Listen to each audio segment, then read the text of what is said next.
Assalamualaikum warahmatullahi wabarakatuh. Selamat pagi. Gimana Rek kabarnya? Waalaikumsalam warahmatullahi wabarakatuh. Baik, baik. Alhamdulillah Assalamualaikum baik, Bu. warahmatullahi wabarakatuh. Baik, Bu. Alhamdulillah baik, Bu. Nah, untuk mengawali hari ini kita mulai dengan doa terlebih dahulu ya. Ketua kelas mohon dipimpin. Siapa ketua kelasnya? Mas Saya, Bu. Ihsan ya? Oh iya. Tolong Iya. dipimpin ya Mas Ihsan. Siap, Bu. Oke. Sebelum kita mengawali pembelajaran pada pagi hari ini, marilah kita berdoa menurut kepercayaan dan keyakinannya masing-masing. Berdoa, mulai.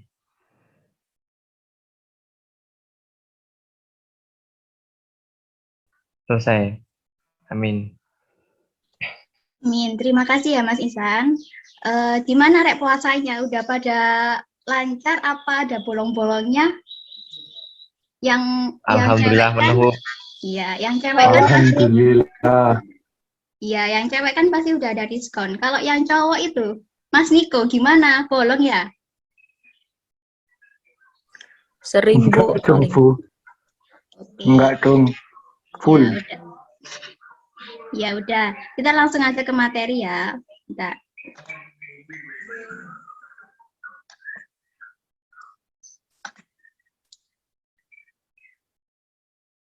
Kelihatan nggak, Rek?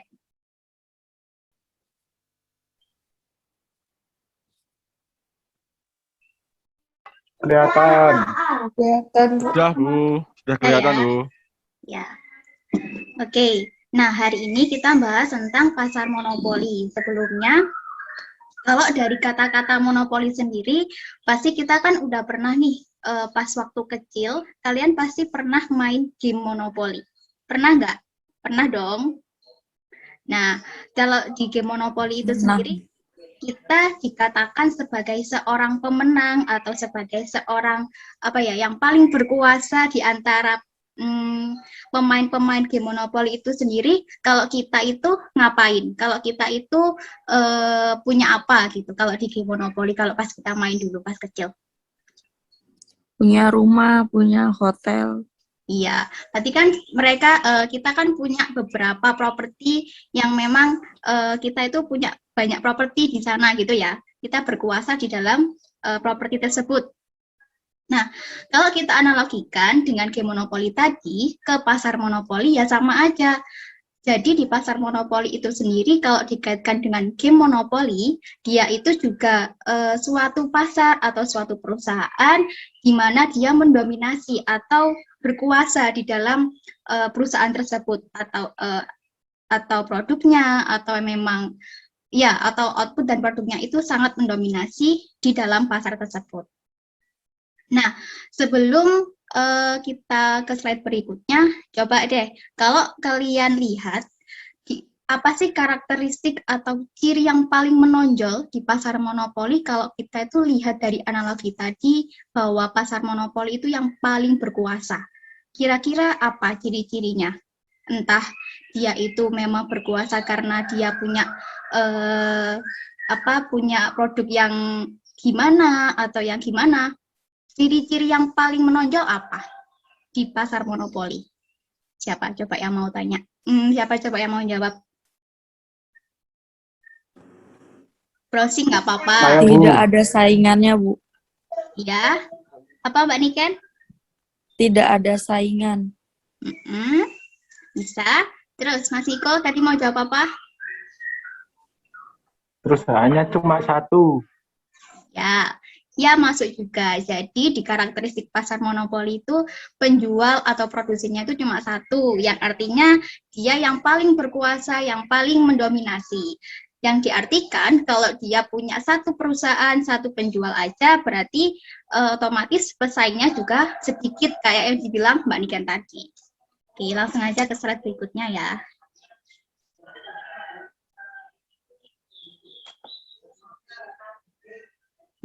Muncul ya. Kelihatan kan ini? Kelihatan.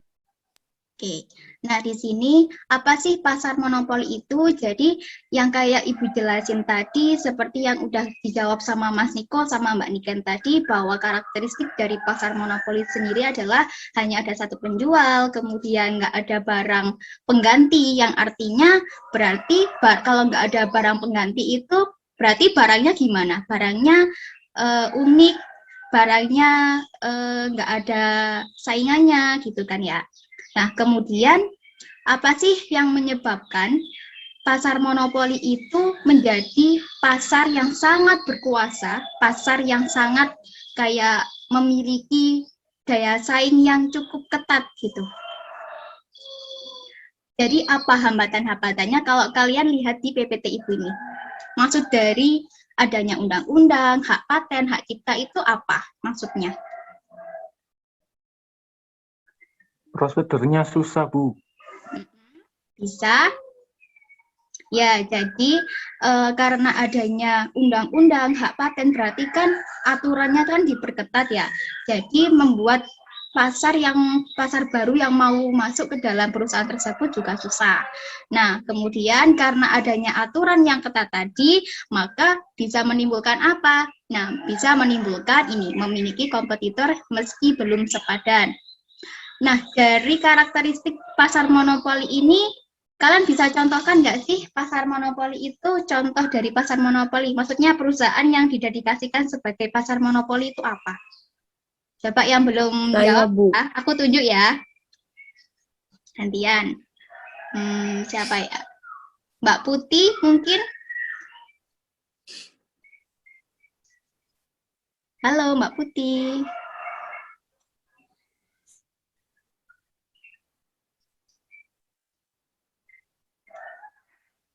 Mbak Putih mana Mbak Putih? Oh, Mbak Nur pun. Mbak Nur. PT KAI, Bu. Ya, alasannya kenapa kok PT KAI? Karena memiliki beberapa karakteristik di pasar monopoli yang produknya sangat unik dan mendominasi atau mini pesaing. Iya, betul. Berarti kalau PTK itu kan dia kan produknya ya kereta, ya transportasi gitu kan ya. Nah, berarti dia memiliki spesialisasi produk di dalamnya. Nah, kalau kayak gitu, apa sih akibat dari karakteristik 4 yang udah Ibu sebutin ini tadi? Nah, akibatnya adalah sebagai monopoli itu sebagai price setter. Di mana price setter itu apa? Kalau teman-teman tahu, kalau di pasar persaingan sempurna itu kan dia kan sebagai price taker, yang artinya dia nggak bisa menentukan harganya sendiri. Kalau di pasar monopoli kan dia sebagai price setter atau price maker, yang berarti dia sebagai apa kayak gitu? Membuat harga. Oke, benar sekali. Ya, jadi price setter atau price maker itu adalah penentu harga. Nah, slide selanjutnya yaitu alasan utama terjadinya monopoli. Apa sih yang menyebabkan adanya monopoli itu? Nah, di sini itu ada monopoli of law atau monopoli dari pemerintah. Maksudnya apa? Maksudnya yaitu ketika pemerintah itu memberikan hak khusus kepada perusahaan tersebut. Misalkan kayak gini, aku berikan hak khusus buat memproduksi produk ini. Nah, nantinya produk ini itu bakalan jadi untuk kebutuhan orang banyak. Nah, dari situlah pemerintah memberikan hak khusus itu. Maka dari itu adanya monopoli ya karena alasan untuk memenuhi hajat hidup orang banyak. Akhirnya pemerintah memberikan hak khusus kepada sebuah perusahaan. Contohnya kayak PT PLN tadi. PT PLN juga merupakan monopoli dari pemerintah, di mana pemerintah itu memberikan hak khusus kepada dia untuk, oh kamu ini loh, aku berikan hak untuk memproduksi ini, biar masyarakat, biar rakyat itu juga juga menikmati gitu. Nah, kemudian ada yang kedua yaitu monopoli by nature atau alamiah, di mana misalnya karena perusahaan tersebut berada di lokasi yang sangat strategis dengan sumber daya yang digunakan sehingga mereka menguasai sumber daya tersebut. Nah, karena dia dekat, misalkan kayak dekat dengan batu bara, dekat dengan sumber daya yang ada di situ, maka dialah yang menjadi penguasa gitu. Paham nggak? Paham, Bu. Oke. Nah, yang ketiga yaitu monopoli by license, di mana nggak ada tuh satu orang atau nggak ada tuh individu yang bisa menggunakan semena-mena menggunakan produknya atau menggunakan hak milik dia semena-menanya kayak gitu. Contohnya kayak apa kalau kayak monopoli by license ini? Contohnya kayak Microsoft, di mana dia ada hak cipta, ada hak paten, ya kayak gitu, sehingga orang lain itu nggak semena-mena gitu kalau mau menggunakan. Oke, dari slide ketiga ini alasan utama, terus kita udah jelasin karakteristik dari pasar monopoli sendiri. Menurut kalian, apa sih keuntungan dari monopoli? Apakah ada keuntungannya atau bahkan ada kerugiannya? Coba cari deh, browsing atau baca-baca buku boleh.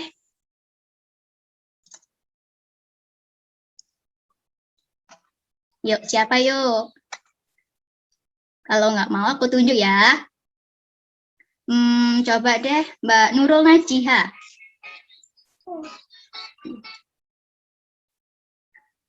Mbak Nurul Najiha. Coba. Sambil Ya, nunggu. Bu. Maaf, Bu. Tadi pertanyaannya apa ya, Bu? Sinyalnya agak... Oh, ya. Ya, pulang ya. Jadi apa sih keuntungan dari perusahaan itu menerapkan monopoli?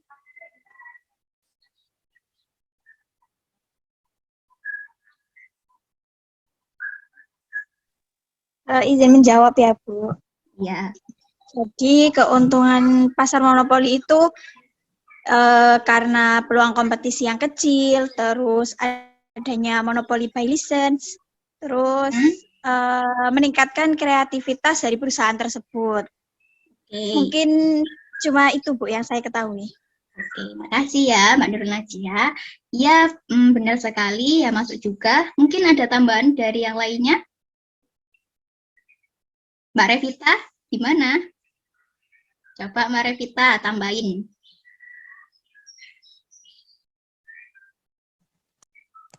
Tidak perlu iklan atau promosi untuk memperdagangkan produknya, Bu, karena sudah kebutuhan oleh masyarakat. Oh iya, oke.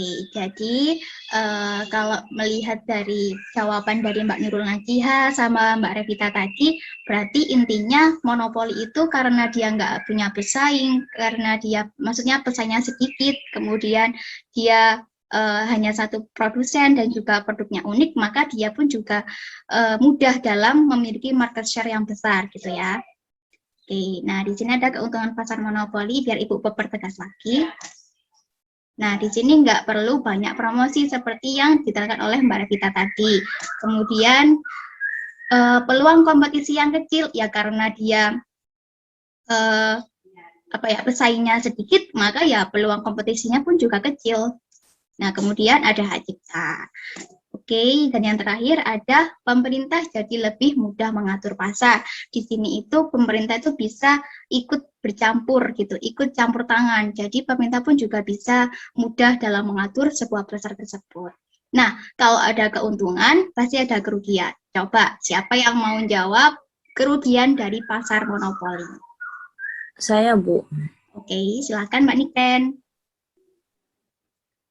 Tidak memiliki pesaing atau kompetitor. Jadi nanti tuh perusahaan tersebut sebenarnya bisa semena-mena sih membuat harga atau menaikkan jaraknya. Nah, yang kedua ini dia tuh nggak takut kehilangan konsumennya karena cuma hanya ada perusahaan itu aja. Dan yang ketiga ini nanti munculnya pasar gelap. Oh iya. Kalau boleh tahu pasar gelap itu apa ya Mbak Niken? Yang menjual produk serupa. Ya, oke. Berarti intinya kalau di kerugian pasar monopoli sendiri itu kerugiannya lebih ke arah masyarakatnya, gitu ya. Kalau dari keuntungan pasar monopoli tadi kan dia kan lebih kayak dari perusahaan, sisi perusahaannya. Kalau di kerugian pasar monopoli sendiri berarti yang merasakan kerugiannya itu sebenarnya itu ya masyarakat di sekitarnya, gitu kan ya. Nah, oke. Nah, di sini ada kerugian pasar monopoli, ya seperti yang udah dijelasin sama Mbak Niken tadi, bisa seenaknya menaikkan dan menurunkan harga, yang artinya karena dia cuma satu penjual, satu produsen, ya terserahku dong mau naikkan, mau menurunkan harga, toh ya cuman aku aja yang punya, gitu.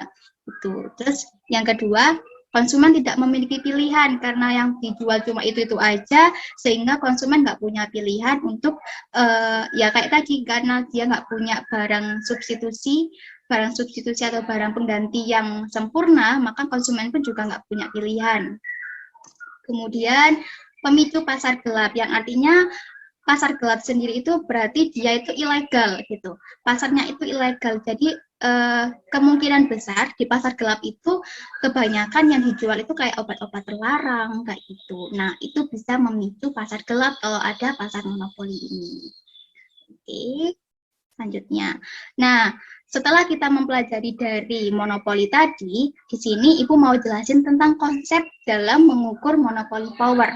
Sebelumnya, kalau kita belajar monopoli power, yang artinya berarti kekuatan monopoli, di mana kekuatan monopoli itu enggak semata-mata karena karena perusahaan itu mau memaksimumkan laba sebesar-besarnya dengan cara yang semena-mena gitu. Enggak, ternyata di monopoli power ini, ternyata setiap pasar itu punya monopoli power. Kecuali pasar persaingan sempurna ya, karena pasar persaingan sempurna kan kesepakatan harganya karena dengan pasar. Kalau monopoli power ini tuh kayak oligopoli, kayak gitu. Nah, ternyata monopoli power itu bukan hanya untuk kayak mengeksploitasi harga dan semacamnya.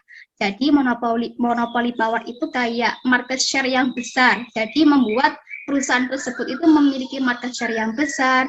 Jadi mereka bisa menaikkan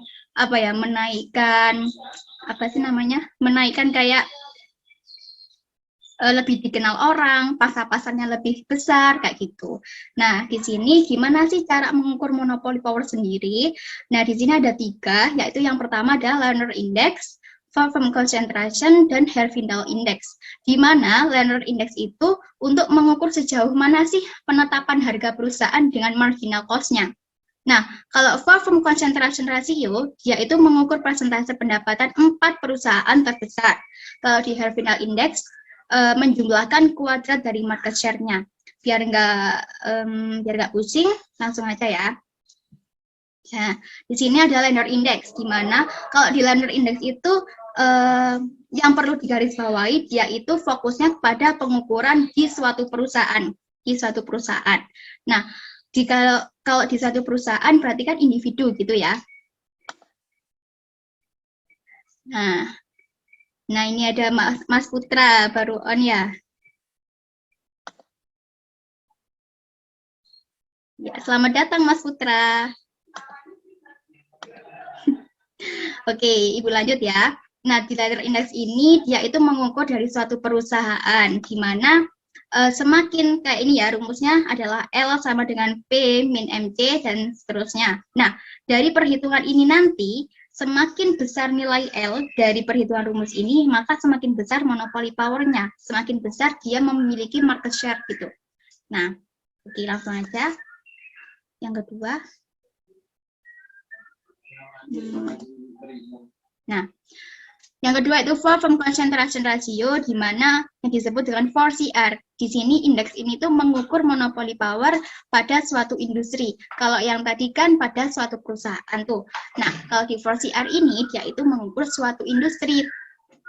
Apa sih perbedaan dari industri sama perusahaan kalau kalian lihat dari definisi tadi? Kira-kira apa coba? Industri sama perusahaan itu beda loh ya. Apa? Siapa yang mau jawab?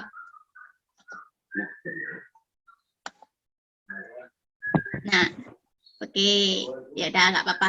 Jadi industri itu sama perusahaan itu beda. Kalau perusahaan itu kan individu satu gitu ya. Kalau industri dia itu ya kumpulan dari beberapa perusahaan di dalamnya. Kalau industri kan perusahaan kayak ya kumpulan dari perusahaan tadi itu dinamakan industri. Jadi industri itu punya beberapa perusahaan.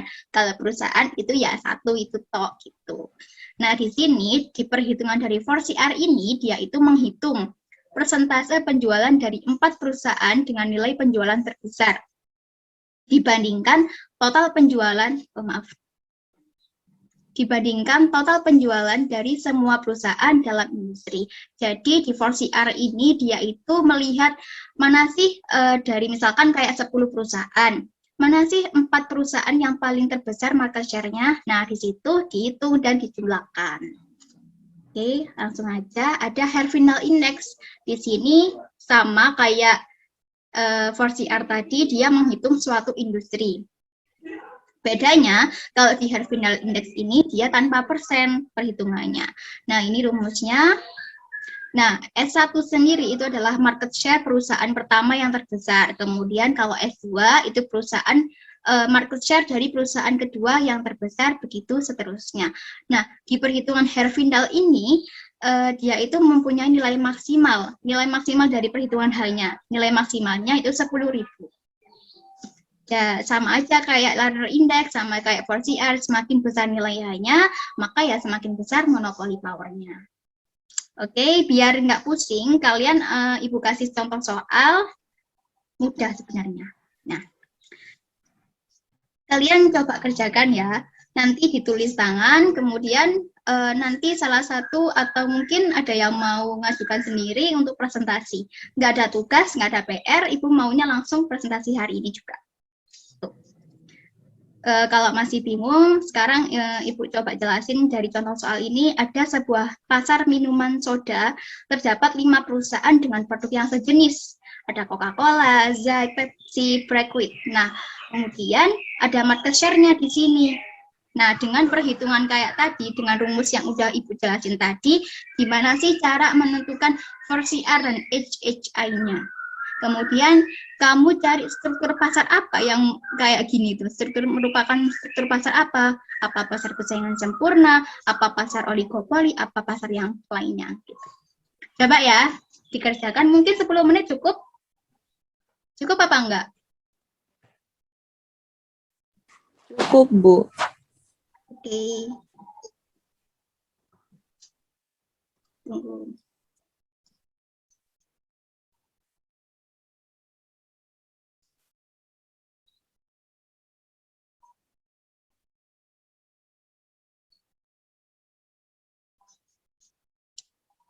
Nanti di share screen ya, ada yang udah, raise hand aja yang udah langsung bilang.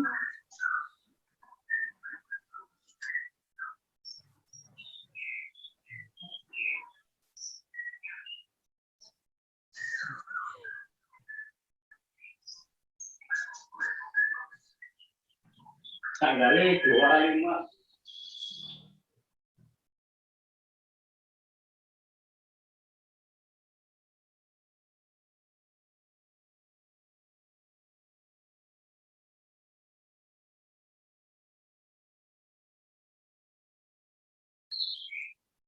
Ada yang sudah?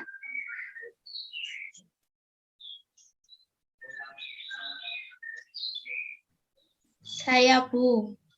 Oh iya, silakan Mbak Nur. Di share screen ya. Ya, Bu, izin share screen. Iya.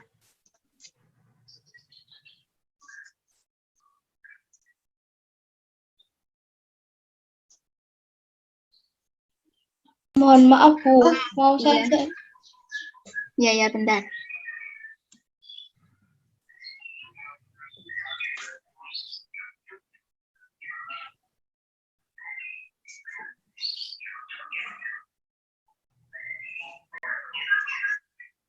partisipannya nggak bisa share screen, Bu.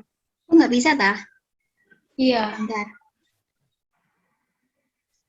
Udah, coba.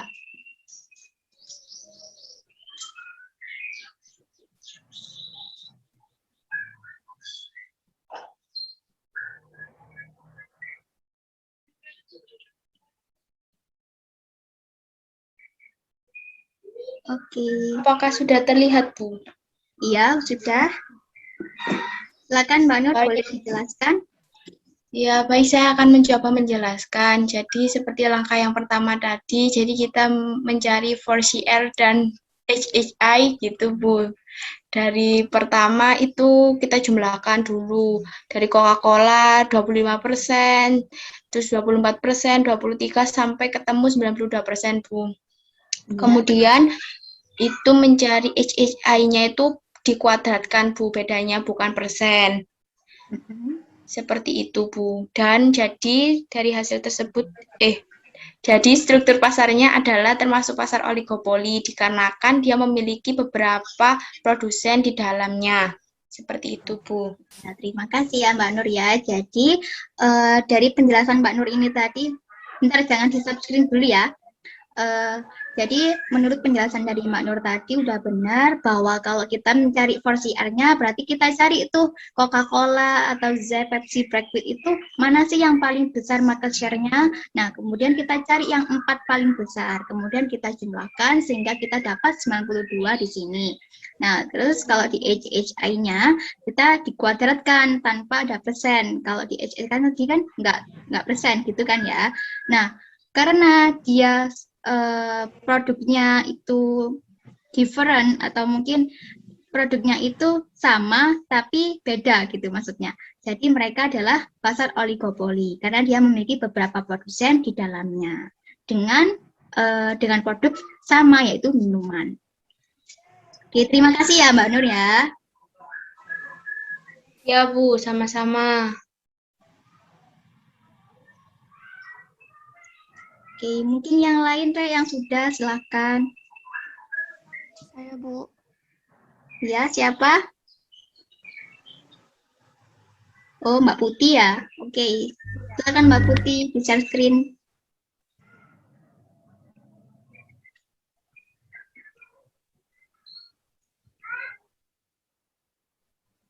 Kelihatan nggak? Udah kelihatan. Jadi kan tadi suruh nyari 4CR-nya ya. 4CR sama HHI. Jadi 4CR-nya ini ada Coca-Cola, Zik, Pepsi, sama Brig. Nah, Coca-Colanya itu 25%, Zik-nya itu 24%, terus Pepsi-nya itu 23%, terus Brig-nya itu 20%. Nah, semuanya itu tuh ditambah hasilnya itu 92%. Terus yang kedua itu ada HHI. Itu dikuadratkan semua dari S1 kuadrat ditambah S2 kuadrat sampai dengan S4 kuadrat. Hasilnya itu 2130. Terus yang kedua itu struktur pasarnya itu oligopoli, soalnya produknya itu homogen, terus ada beberapa produsen. Oke, ya benar sekali. Terima kasih ya. Jawabannya sama, cuman mungkin alasannya aja yang beda ya untuk struktur pasarnya. Jadi karena dia pasar produksinya beberapa, kemudian ya produknya itu sama, sebuah jenis minuman, ya berarti dia dikategorikan sebagai pasar oligopoli. Mungkin ada yang mau ditanyakan, Rek? Silakan kalau mau tanya. Kalau mungkin udah paham, atau ada yang belum paham, atau udah cukup? Sudah, Bu. Anda lelah ya, Mbak Niken ya? Puasa ya Anda? Iya, Bu. Puasa, Bu. Oh iya, itu Mas Ihsan kenapa kok ketawa-ketawa ya? Oke, Mas Putra. Halo Mas Putra. Puasa Mas Putra? Tidak, paling hilang dia. Oke. Dan sekian dulu ya buat hari ini, pembelajaran hari ini semoga bisa bermanfaat dan semoga kita selalu lancar puasanya sampai kita ketemu di sholat hari raya lagi. Dan kemudian kita juga bisa tatap muka lagi seperti biasanya. Jaga kesehatan ya, Rek. Semoga puasanya lancar. Terima kasih buat partisipasinya hari ini. Ibu akhiri. Wassalamualaikum warahmatullahi wabarakatuh. Waalaikumsalam warahmatullahi wabarakatuh. Terima kasih, Bu. Oh iya, screenshot ya. Minta tolong di screenshot buat bukti kehadiran. Nanti Ibu kasih form presensinya. Oke, terima kasih.